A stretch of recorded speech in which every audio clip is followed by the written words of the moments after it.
Give people a chance to get settled in. Hello and welcome, everyone.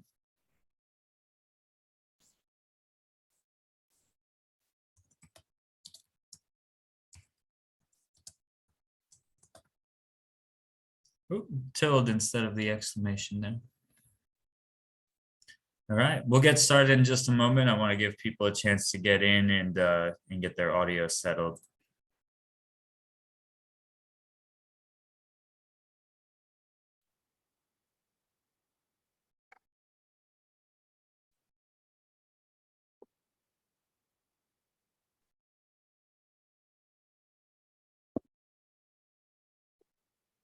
And I'll make sure that I type this in for people as they come in later on. We usually reach our peak attendance around 10 minutes after the hour, but welcome to today's webinar.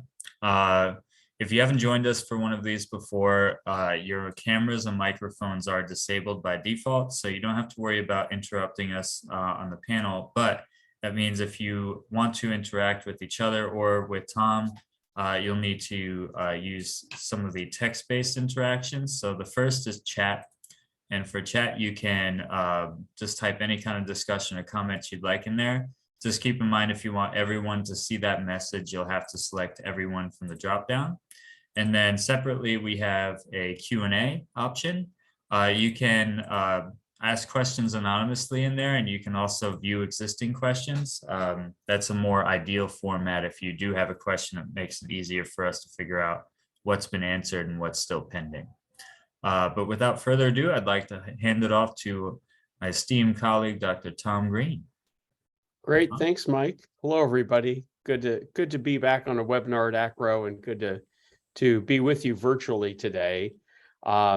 I'm joining you from Orlando, Florida, which is not where I live, but where I am here with family, and they are out doing the Disney thing today and jumping into the pool. It is, like many of you, it's a beastly hot day here today. So I appreciate you spending some time with me when you probably would prefer to be out in a nice cool pool today or doing something, but I hope this is going to be really worthwhile for you, and I'm going to do my best to make that happen.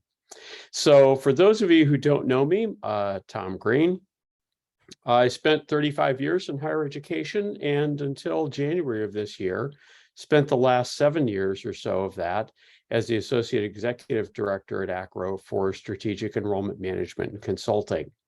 So I'm going to speak with you today about data and student success and that intersection between those things, which is often overwhelming as we think about it. And so here's today's agenda. We're really going to start looking at this as kind of a pyramid that we're going to build from the base up. We're going to start and we're doing this in 4 steps, if you will. We're going to talk about models and why those are important and helpful to us as we do this work. And then we're going to talk about creating a framework of leading and lagging indicators, and we'll talk about what those are. So don't worry, we'll start to define those as we go along here. And then we'll look at identifying and addressing gaps in our data. And finally, connecting the dots and the data together for greater student outcomes. So we'll start with a little context. We'll end with some discussion today. So as Mike said, please put your questions, comments, conversations in chat. Q&A for questions is a really great place for those.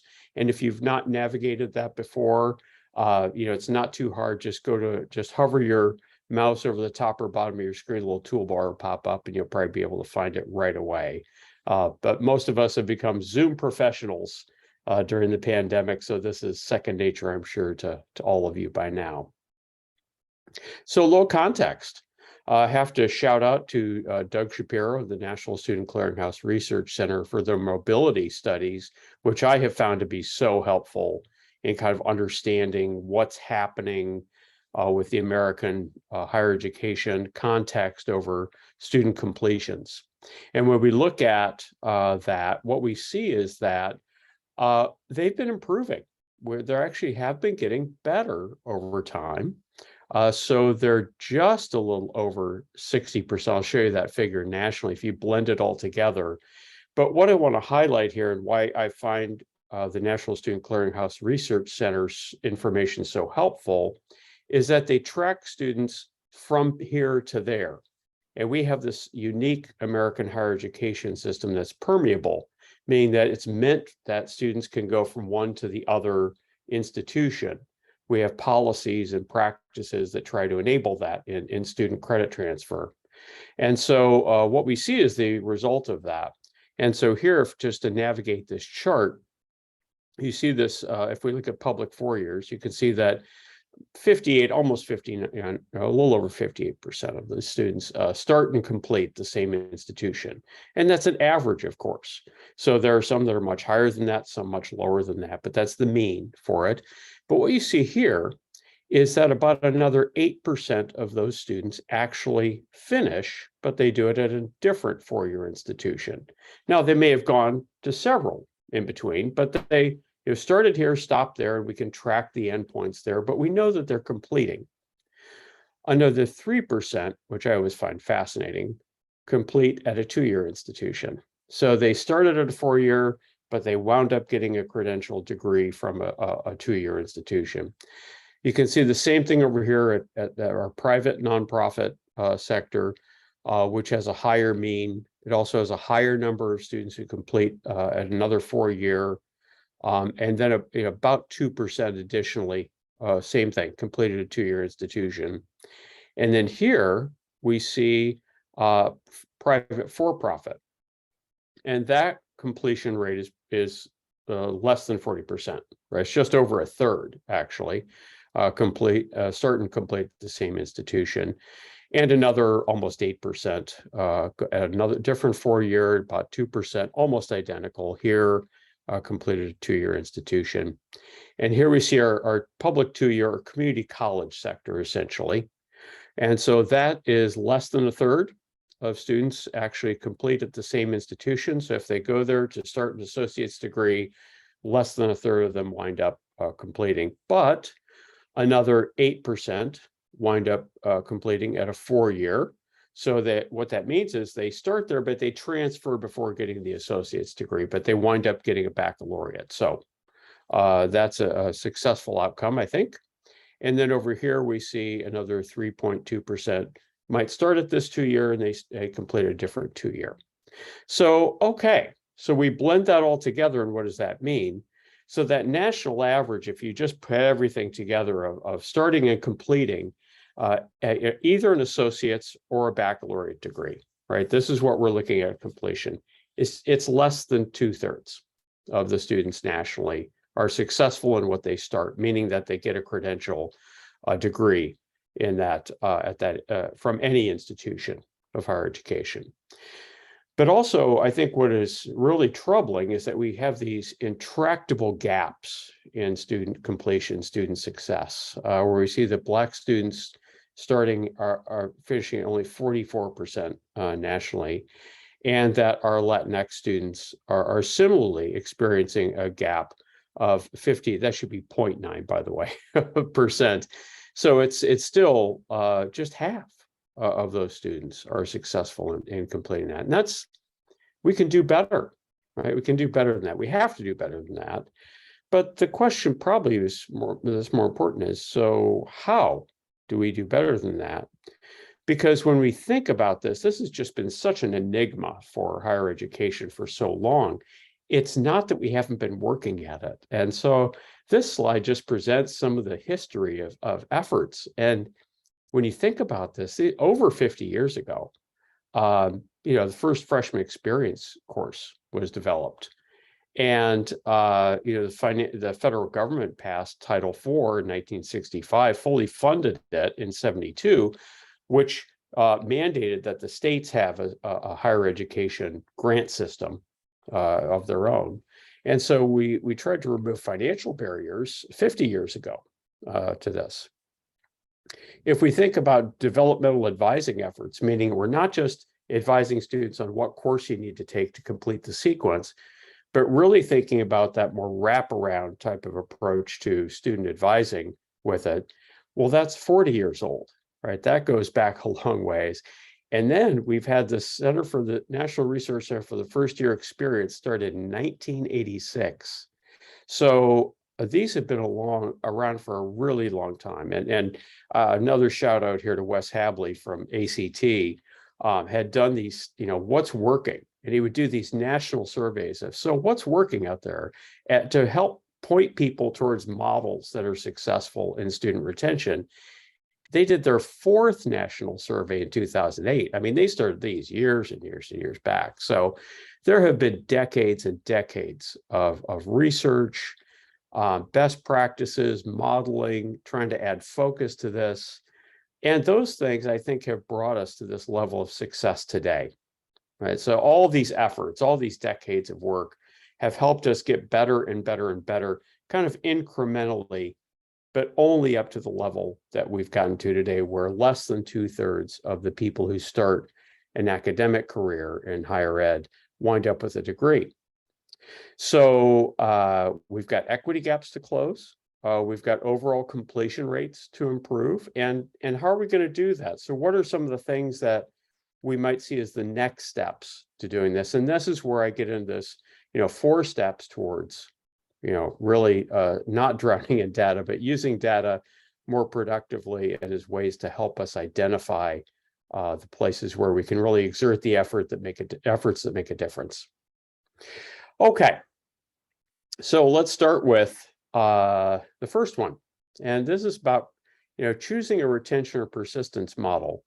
Well, gosh, what do I even mean by that? And so those of you who are on the call who have gone into a higher ed program in a master's or doctoral degree probably know what I mean by these models. There are lots of research models about student success and completion, retention, attrition, et cetera. I mean, all those labels on the models.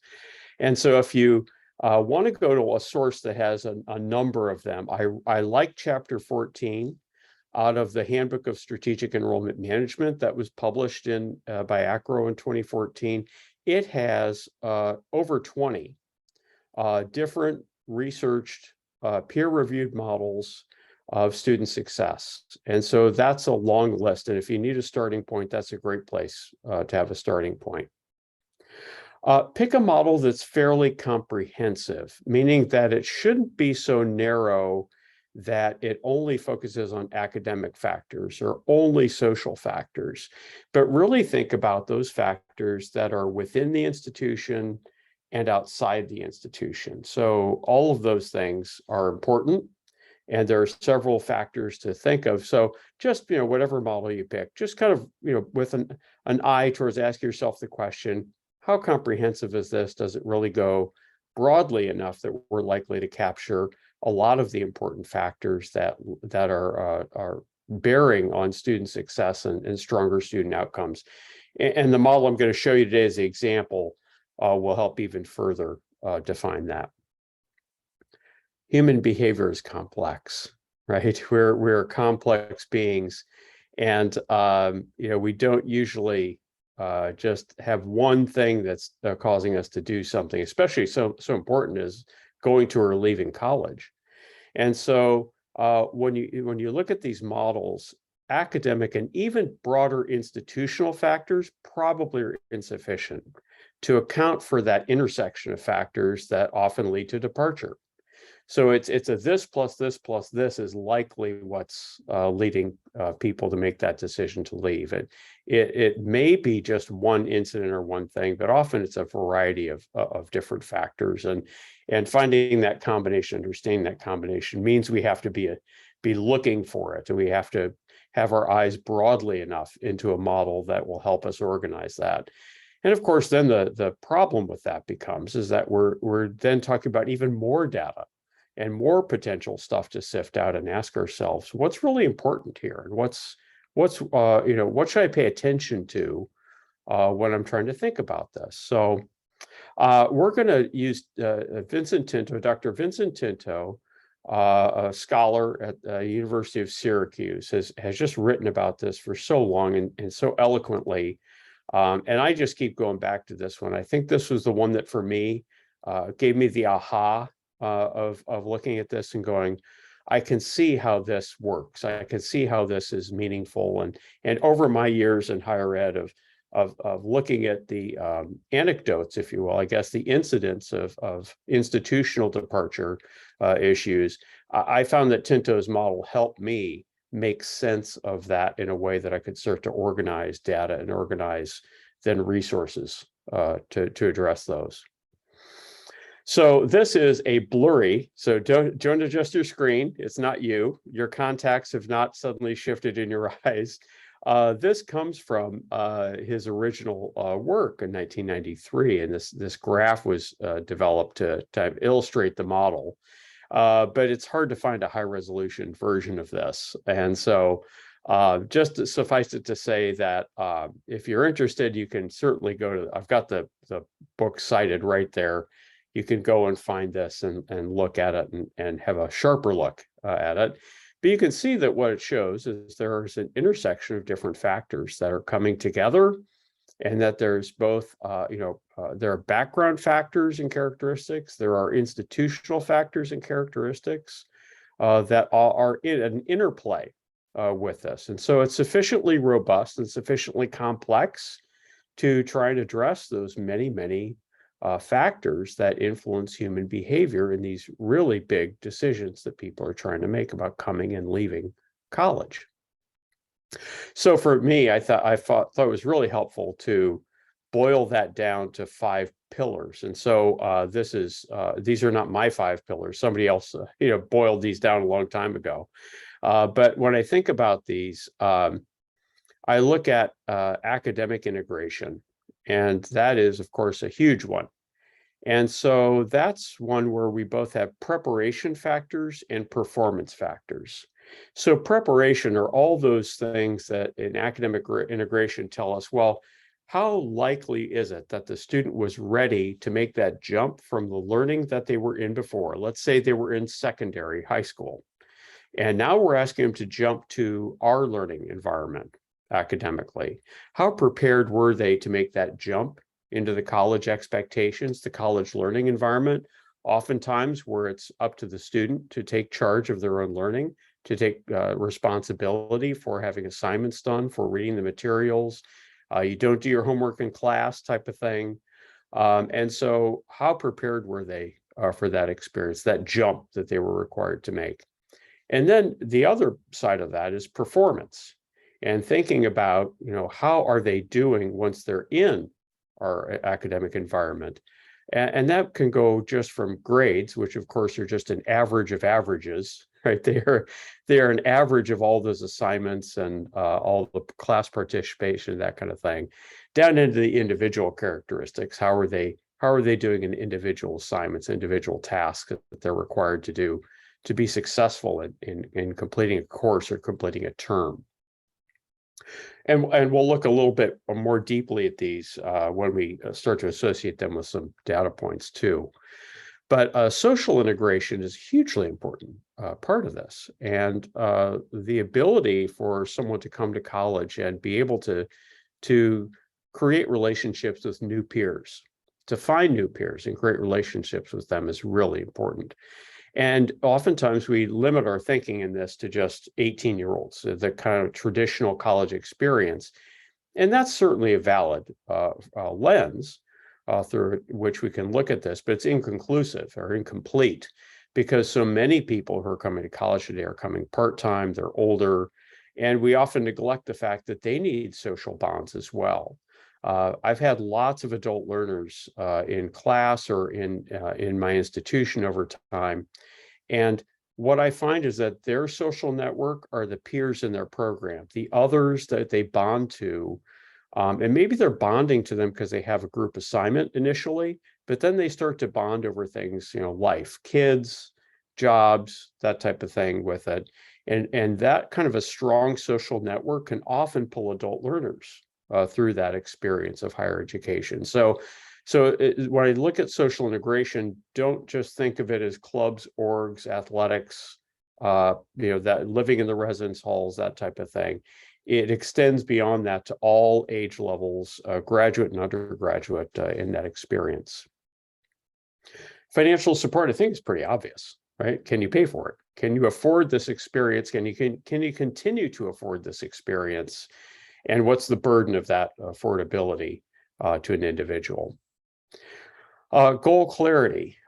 This is one that we have proxied for a long time by saying, do you have a declared major? Right? And we've said, if you have a declared major, well, then you've got goal clarity. And if you're undeclared, then you're really aren't sure what your focus is in college. Why are you there? I'll tell you, I've advised a lot of students. I've had advising offices report to me over the years. I think that's really very simplistic as we think about this, because we know that people often make choices or declare a major based on the kind of feedback that they get when they talk about going to college. So if they talk about going to college and they say, hey, I'm thinking of going into nursing, I'm thinking of going into engineering, I'm thinking of going into business, many times students will get that kind of, oh, what a great idea. Good for you. That's such a, boy, you'll be very successful in that. If they say, hey, I am thinking of going into acting, I think I'm going to be an artist. I'm going to think of going into music performance, which is what I went into in my undergraduate degrees. They often get pushed back, like, well, how are you going to make a living? Oh, that really? Oh, that's interesting. And so those kind of reinforcements with young people have an impact on how they then decide what to put down on that application when they apply to college. So just the fact that they've declared a major does not mean they know whether or not they're good at it, whether or not it's really what they want to do with their lives, whether it's just reinforcing the social norms that have been, pushed at them when they've tried to make a decision on this.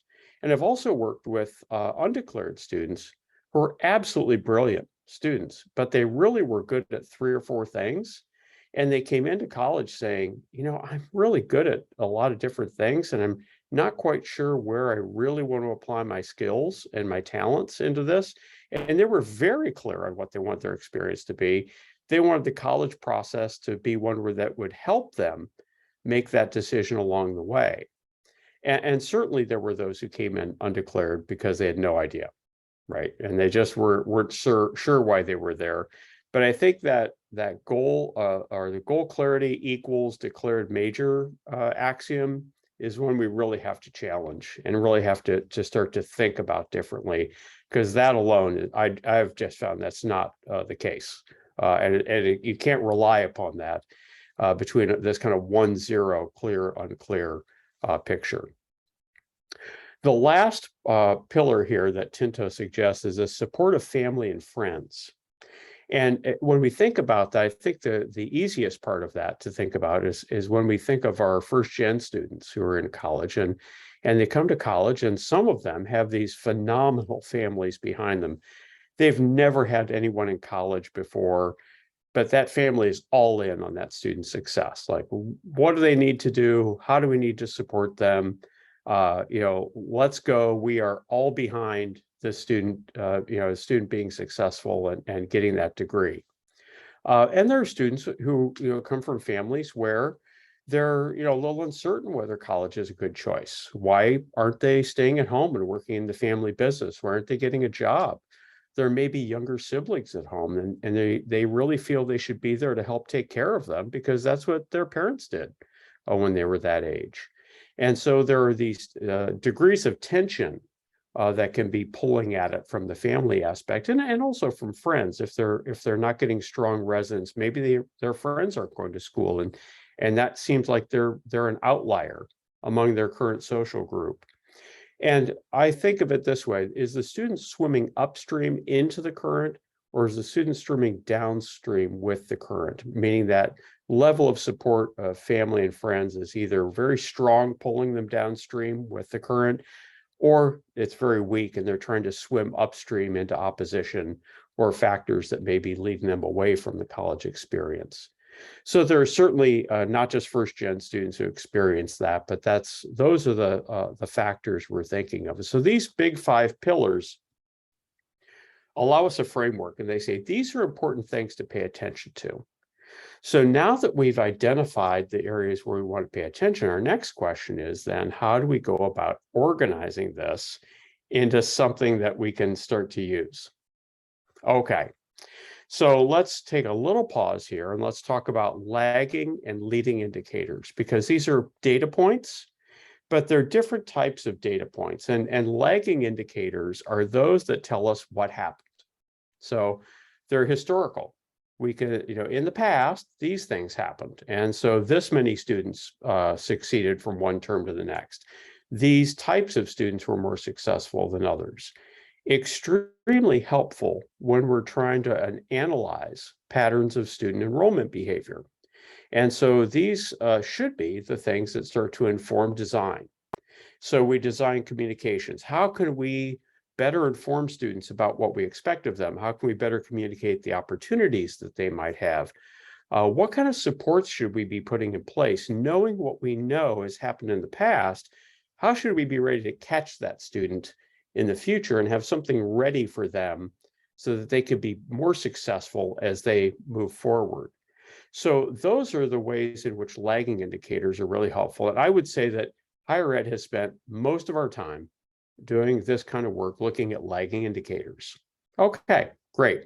So it assumes that if we had these issues in the past, they are the issues that are going to happen in the future. And if we build the supports, then they'll catch the students who, need them at the right times. And I think that certainly the improvements we've seen in graduation rates, persistence, et cetera, those type of things are telling us that that has worked to a certain extent. Leading indicators, on the other hand, what's happening right now, right? So who is having that issue right now? What kind of issue are they having? Where does it fall in this? And it allows us to then respond at that moment and intervene with the right type of message, support, service that student might need at that moment. So it's a connector. Leading indicators are ways that we try to connect those students who may be losing their engagement in the student higher education program and pull them back into the engagement and try and get them more tightly engaged with things, hopefully through the supports, services, experience, right, that we've already designed by looking at our lagging indicators. But if we also find out that we have gaps there, now we can start to identify perhaps new emerging things that are coming at us that we haven't seen in the past. And I would say very little space has been spent in the past on leading indicators, really trying to identify what's happening in the moment, intervene, and act appropriately and specifically with that student. So when we start to put it together, now this is a bit of an eye chart, but hopefully you can at least see some of it here. I just want to talk about what some of these things would look like then as we start to do the mapping process. If we use our model, so these are our categories from Tinto's model, and then we start to map those to both lagging and leading indicators. What are some of the things that we find there? Where do we have lots of information? So academic preparation, we tend to have information on what kind of courses they took, high school GPA, transfer GPA if they're transferring in. If we're using test scores, you could have test scores. You might have other information too, what you already know about the students who came from that high school, for example, and how they performed at your institution. What kind of leap is that student making from where they're at to where they're coming at this point? You might have transfer partners, and you know a lot about students who come from those transfer partner institutions. When I worked in Chicago, we had a network of a lot of transfer partners at the university where I worked, and we kind of knew, like, students who came from some of these tended to have certain difficulties or challenges, generally speaking, with that students from these other partners didn't seem to have when they came in. So we could kind of identify and be prepared to intervene and catch when needed with those students who are coming in. But obviously, you can't have leading indicators on past behavior, right? These are the indicators that happened in the past, so they aren't relevant. They can't be leading indicators because they're no longer happening at the moment. And so that's mainly the challenge, with it, is that these are just simply all lagging indicators. Now, when we look at transition and how students are doing as they're making that jump to this, we can also then just start to gather some additional data in real time. Placement test results, Also confidence levels. Any of you who use surveys that are taken where students are in their term, or the summer term prior to entry in the fall, for example, know that sometimes you're getting information back on how do students feel about their math abilities, how they feel about their reading levels, that type of thing. Problem is, many times when we get those data back, the term's already in, right? They've already started the term. It's 2 or 3 weeks in. We give the test too late, get the data back too late to really have an impact on student advising and start to have those conversations early. So there's some really real big gaps there. And then academic performance in an ongoing way. Wow, we have tons of information on this in our systems. This is what our systems, our student information systems, are designed to capture, is all of this type of transactional information on academics.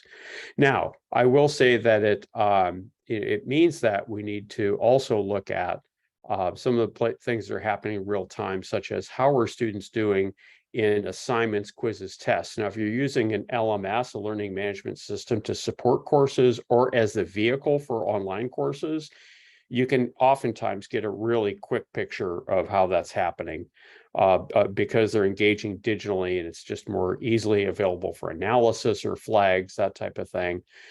If not, that can be a challenge to really understand where students are struggling.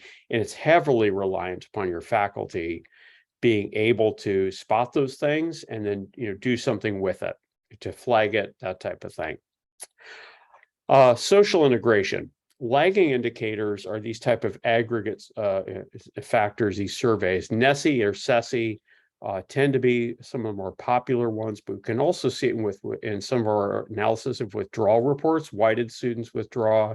What did they cite as the reason they were withdrawing? If they're really disclosing fully that information, sometimes you want to do follow-ups with students who have left to find out if you can learn a little bit more with it. That often will surface information.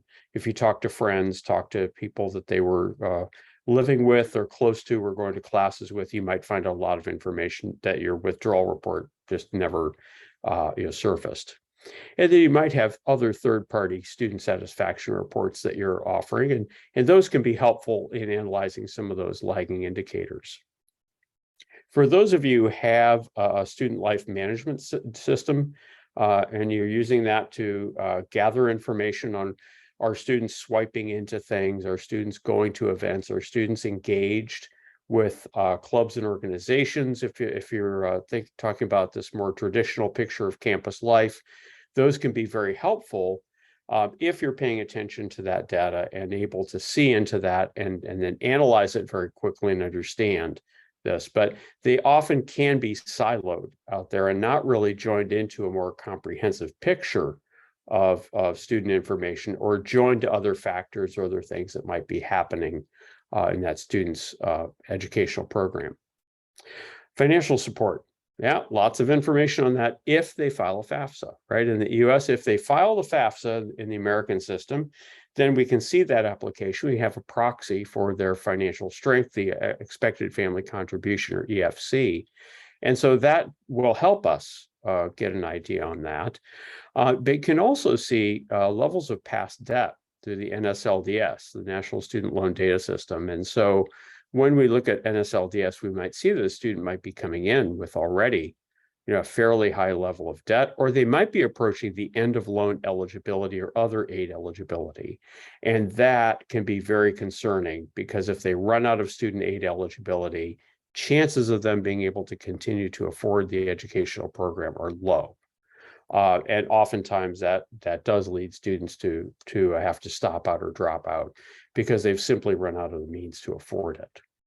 But also think about cumulative loan levels as lagging indicators. What's the total amount of student debt, both private and federal, that they might be taking on with it. That can be part of that calculation of students of is this worth it? Am I getting too far in debt for this? Do I feel comfortable with that type of thing? If we look at leading indicators in this, now we're looking at more of the real-time issues. And so this could be in two forms. One is there a gap in need? Is there a gap between the cost that you're asking them to pay you and the amount of grant aid that they have? So that remaining amount of their bill is what they have to finance or pay themselves, often finance, right? Borrow it, payment programs, et cetera. So that need gap, if you have high need gaps in between those two things, with it, you're likely to see students who are going to have some financial struggles. That should be an indicator that those students already have a little bit higher risk. And so are you reaching out to them to talk with them about how things are going and, making their payments or affording the rest of that bill, and making sure they're getting good financial advice with it, so that they can stay enrolled. Also look at unpaid balances within the term. Don't wait until it's time to register for the next semester and then you have to put holds on those students. Work with them 2 to 3 weeks in the semester if they have an unpaid balance. Institutions that are doing this are really, I use the word aggressive in the best possible sense, but they're reaching out to students and saying to them, hey, we noticed your balance isn't paid yet. We just want to make sure that you've got a plan and we can help you. And so that is helping to catch those students very early on before it becomes a problem or the student perceives that I can't afford this, I'm just going to have to leave, because they're making that decision to leave long before they tell you they're going to leave. And so you want to make sure you're up in front of that, especially with all these, but especially financial. So now we get into these last two factors, goal clarity and supportive family and friends.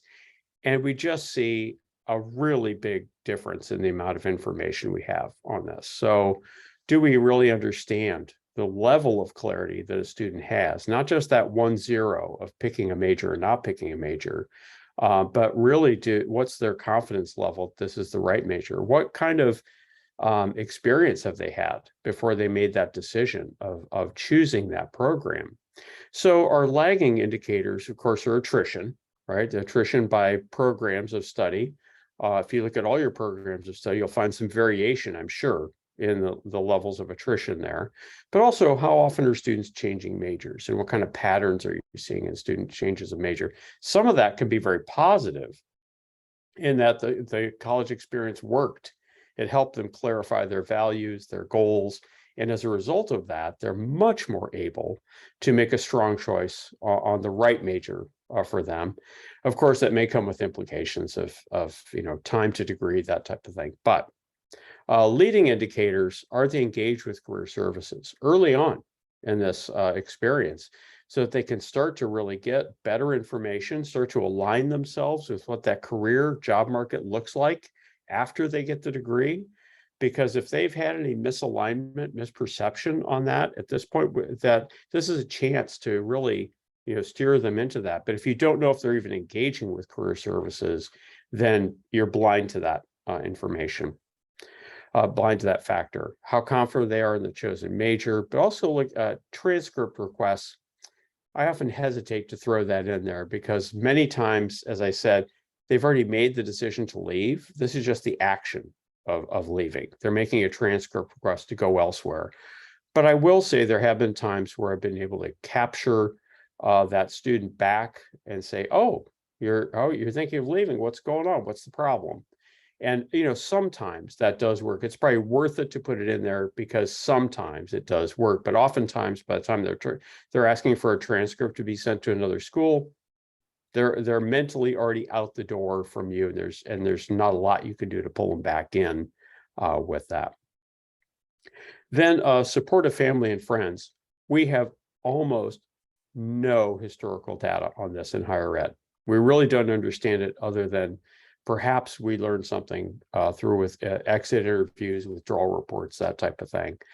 But as we think about leading indicators, this is an opportunity for us to use things like polls, surveys, just small, tiny little touch points, how you doing kind of surveys, to start to uncover some of these things. I was a monitor for a federal Title V grant for a while, and I developed a bunch of these surveys with these students to help understand, what was happening in their home life, what was happening outside of school with their family and friends.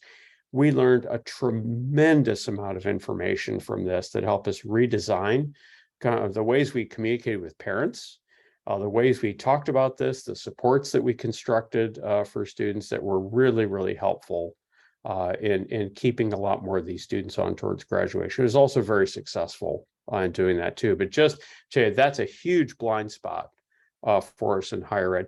I'd say that one and what I would say social integration was that 10 years ago. I think social integration has improved largely because of the introduction of so many systems for student affairs that help us gather and collect and organize the information on student engagement outside in the co-curriculum that we have at colleges and universities. Okay, so now we've come to this, identify and address the gaps, right? So, one of the really challenging parts of all this is integrating all this data into one data set so that we can really get this 360-degree view of the student and understand what's really happening, because our data lives in all these different systems and oftentimes it's not into one area. So even being able to integrate the data can really be challenging. So the two main ones, would be your student information system or SIS, but also your learning management system, LMS. Most of us are using at least one today.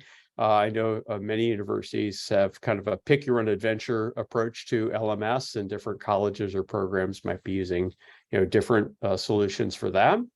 But then we also now see a rise in the use of different student affairs system. I've noted Handshake here, but I'm not trying to highlight them as being the only player.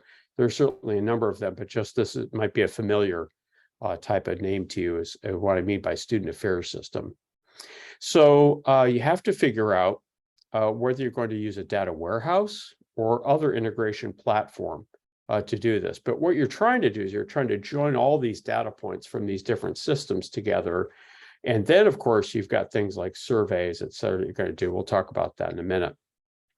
And pull those down in so that you have everything. And you can see Tom Green, in all these different aspects. Even if my name is Thomas Green in the student information system, as long as I have a common identifier, like a student ID number, something like that, I can draw all these things together.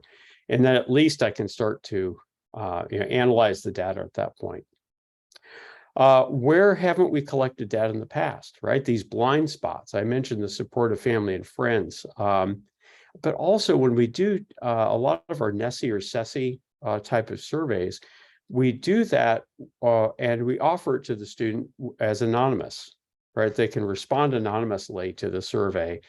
Fine, but then all we see is that aggregate historical data. We don't really get to associate that information with the rest of the student picture and understand those intersections of human behavior that help us more deeply understand what's happening. So if you can de-identify and get student level data in your surveys, that allows you to join them back together and have a deeper analysis of this.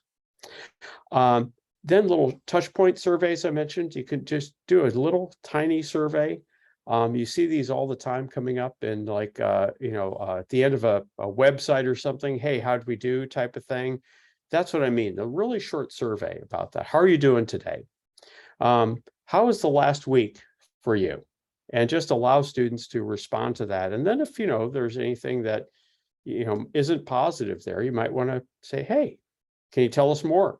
What's not happening? And that's an opportunity to not only collect additional data over time, but also to catch that student in real time, that leading indicator that something may not be working very well. And then we've got important touch points that we're thinking about. Well-being, as I mentioned, how are you doing? That could be a touch point for any kind of mental health issues or depression could be happening with a student feeling in distress, feeling overwhelmed, a chance to intervene and help that student either in just a resource type of way or a real intervention if it's some type of crisis, trying to capture that student if possible. Early alert systems. These have been around for a long time. Right? So the idea is that you could put an early alert system into a course and the faculty member would tell you, hey, I haven't seen the student for 3 courses, or this student isn't doing well on assignments and probably needs some help with writing. And the problem has been with those that they aren't usually highly used by and highly adopted by faculty. Oftentimes, if you have to go to another system to do that, or outside of the system they're using, that's a difficult thing to get people to do. But also, they might not be paying attention to that at that moment. That's not where they're focusing. They're focusing on the students who are there, and the students who are interacting with them, and they're busy.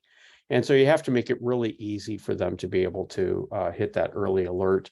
And it also shouldn't just be in courses, right? Because we can get early alerts in residence halls, we can get early alerts in academic advising areas, we can get alerts in all kinds of places. But anyway, the point is that early alerts are a good thing, but they need to be easier and they need to be more widely used in order to gather up a lot more touch points to help us.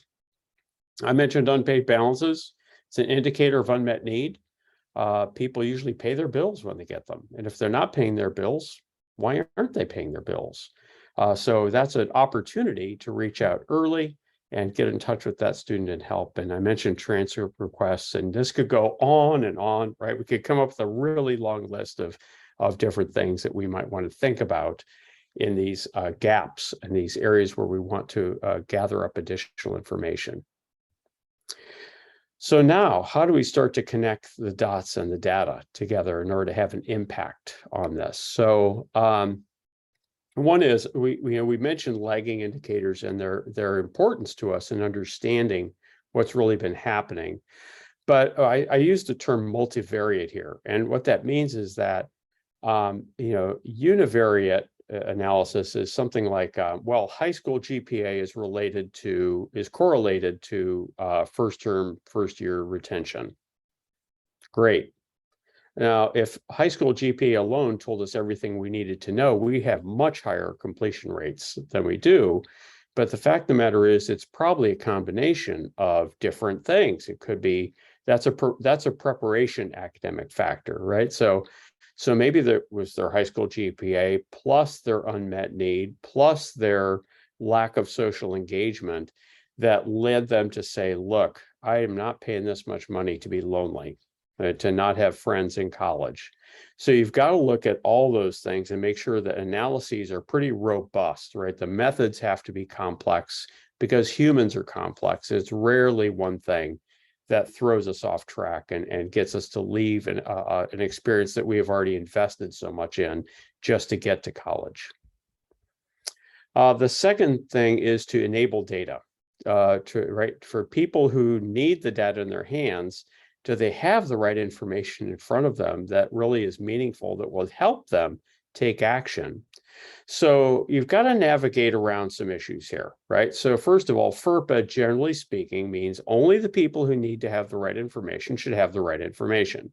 You shouldn't be giving people information that they don't need in order to do their jobs. Now, that said, most academic experience information is information an advisor needs to do her job in helping a student be successful.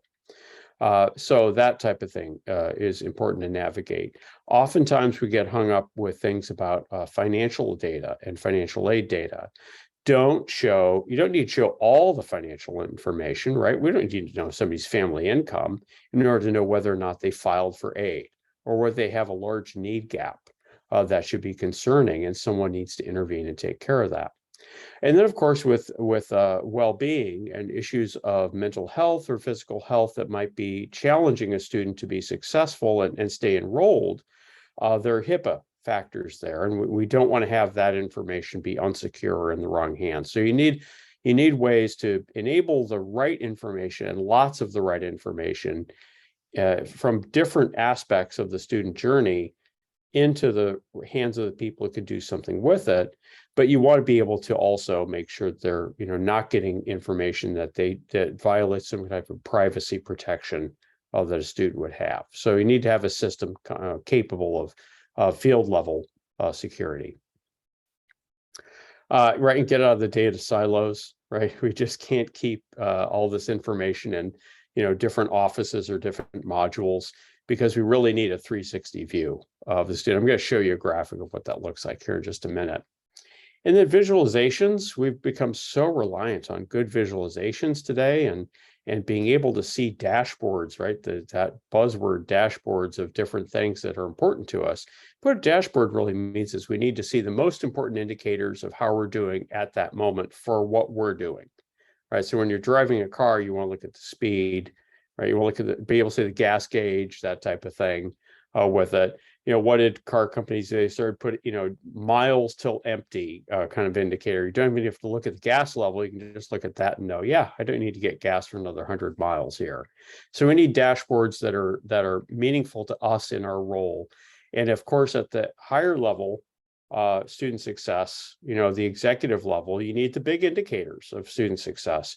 But at the level we're interacting with students on a regular basis, the advisor level, the faculty level, the staff level, you need indicators and dashboards that are much more discrete, have more fine grained data in them that help you actually know what the issue might be and what the right intervention would look like for that student. Care teams, many of you probably have care teams out there, but for those of you who don't, and even if you do, I'd be interested in putting in the chat there some ideas on what makes a great care team. But these are really triage teams. These teams kind of take in, right, the cases, and they say, okay, something's happening here. We got an early alert, or we've analyzed data and we've seen this is happening. What are we going to do to help this student be successful? And so you have to think about new protocols, right, for academic alerts. What if a student's disengaging from social life on your campus? What if a student has an issue of well-being, right? So how are you going to start to deal with this?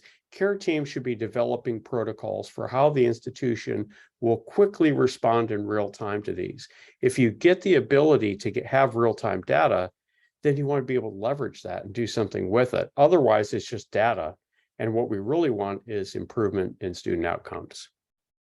And also think, this is a way to grow and evolve. Don't try to boil the ocean in doing this. It's just overwhelming. Start with what you can do. Identify where you have gaps and where you need to get additional information, and then continue to grow and evolve all of this work over time. It's a really great way to think about this. Digital transformation is a process and a journey.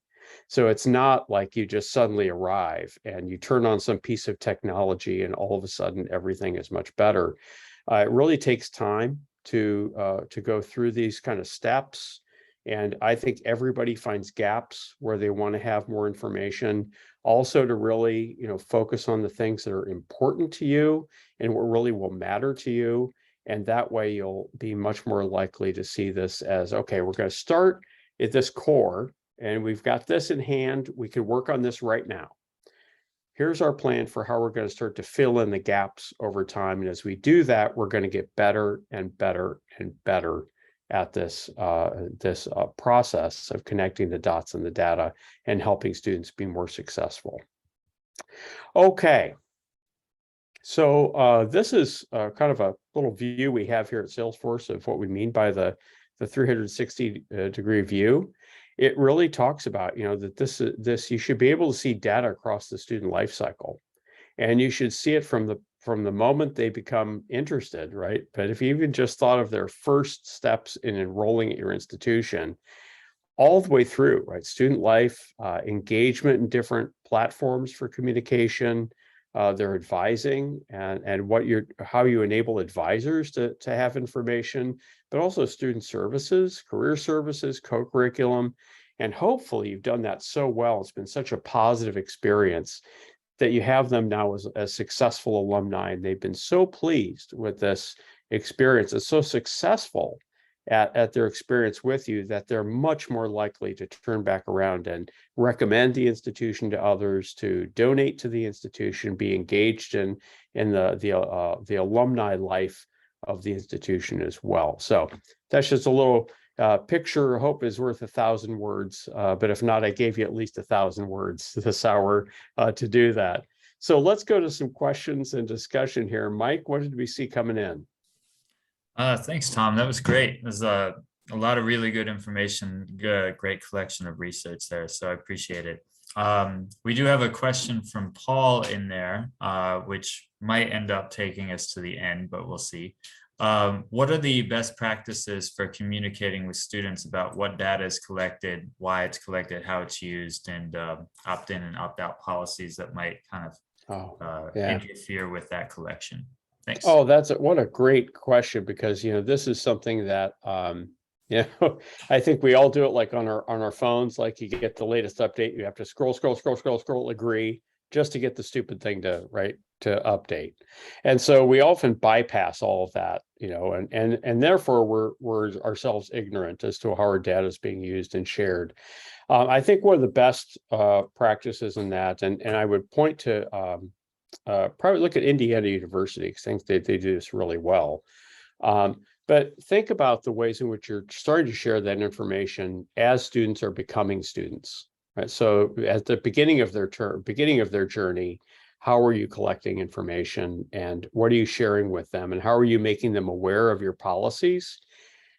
Because that's the first step, is just starting to create awareness. But oftentimes when students are coming in the door, even if we're doing that, which not a ton of people are making students aware of data privacy at the beginning, they're concerned about everything else.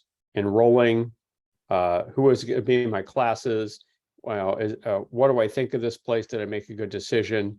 So, that can easily fade into the background of information you're trying to share with them. So it's important to try and push that information out over time.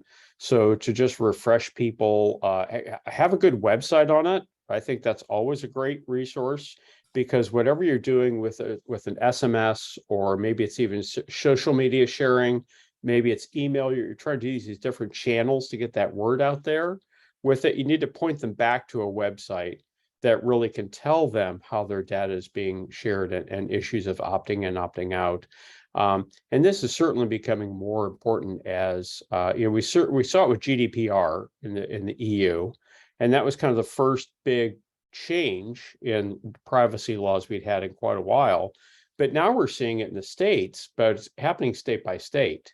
So you're seeing California and Illinois starting to invoke more stricter privacy laws, and it's likely that almost every state in the union is looking at some version of a stricter privacy law coming into play. And also likely we're going to see changes in FERPA. And not that FERPA is going to go away, or FERPA is going to become something completely different, but it probably is going to be more about how do we share information, how do we make people aware, what are our efforts to do that. So I think this just, you start early, you have a good website you can refer people to, and then keep pointing them to that site every now and then, right? Just reaching out to them and saying, hey, if in case, make sure you're checking this just to be aware of it, or you have questions about it. Registration is a time that students almost always are interacting with student data, with their own data, and with our systems. And that can be another touch point where you can just say, we recommend that you take a look at this and make yourself aware of these things. If you want to make any changes, here are the people you contact in order to do that. They may want to opt out of their directory information being available. That's a really simple one. That's a really simple FERPA one that someone might want to change. Well, how do you do that, and where do you go to do that with it? So great question. I really like that. It's a very timely one. Yeah, for sure. It doesn't look like we have any other questions, but we're also about a minute and a half or so from the top of the hour here. So I don't know if you've got any kind of concluding remarks you want to make, Tom? Yeah, I just want to say, this is something that, thank you, Mike. I just want to say, first of all, thank you to ACRO for having me today as a speaker to even talk about this subject. I do want to say that if you'd like a copy of the slides, that type of thing, I create a PDF and send it to you that way. You've got my email address here on the screen. I've also been doing some blogs and an ebook, so you can also get our ebook, which is related to this presentation. And there are even more resources, if you'd like them, that can be shared, and maybe even a little bit cleaner version in that ebook of that very fuzzy Tinto model that was in there. So thanks. Yeah, actually, as we were talking, another question came in. I don't know if you've got another few minutes. Sure. So Absolutely. Corey asks, much of the discussion has been around data for situational awareness and intervention. How do you see data connecting to real-time aspects of student experience? So I think it's all about whether or not you have systems that are capable of giving you real-time data in the student experience. I think that's the main part of it, is that oftentimes our systems are good at kind of sucking in data at certain transactional points of time, like registration, grades, that type of thing. But I like to think of it as that what we're faced with today are transactional systems like our SIS, which capture financial aid, registration, billing, et cetera. And those are really important.